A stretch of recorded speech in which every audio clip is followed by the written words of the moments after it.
interface is, you can say, nothing but a blueprint of a class. As I said, it is acting same as an interface. It has static constants and abstract methods as well. Right? So interface can be used again to have abstraction and multiple inheritance. Both can be achieved. Interface in Java is a mechanism where we can achieve multiple inheritance. Basically, when we feel that there will be an ambiguity while inheriting or extending two classes at the same time, to resolve that ambiguity, we go for interface, right? So there can be only abstract methods in Java interface, not a method body, as we have seen here, right?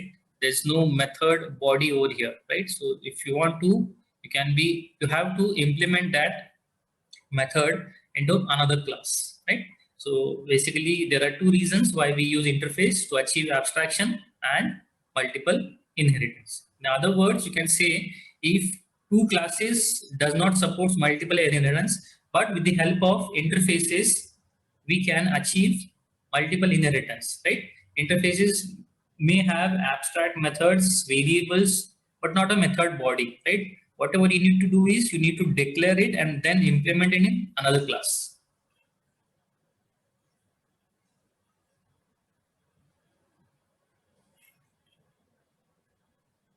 So now again, we have one more keyword. As when we mention a class, we use a keyword class.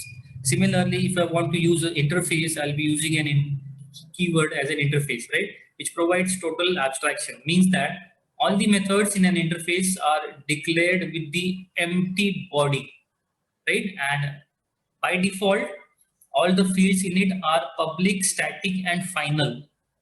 That's why it is called as a concrete class. So if you're going to use interface keyword, remember the default things in the field, that those all will be public, all will be static, will be considered static even if you do not use the keyword, and will be final. So none of the variables, methods cannot be changed into an interface. So there are different methods from where you can implement classes and interfaces. On your screen, you can see the relationship between classes and interface. Now, there are many questions arising that when to use interfaces and classes, and what could be the relationship between class and interface, right? So this is a normal form, right? We have seen this in, you can say, single inheritance and multi-level inheritance. If you're having two classes, one class will extend another class, right? Now, if you're having one class and one interface, so it will be having a relationship which we use a keyword as implements.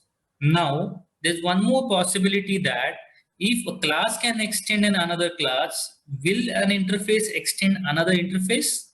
Yes, one interface can extend another interface, right? So you may have multi-level interfaces here also, right? So remember this scenario: a class will extend a class. Similarly, an interface will extend an interface, and a class will implement an interface, right? See, you depend on these keywords. It is very necessary that your concepts must be very clear, right? So we'll see some examples on this, how to implement different interfaces. In the first scenario, what we'll see is that we are having one class and one interface, right? This will be a simple one. I'll take one class and one interface.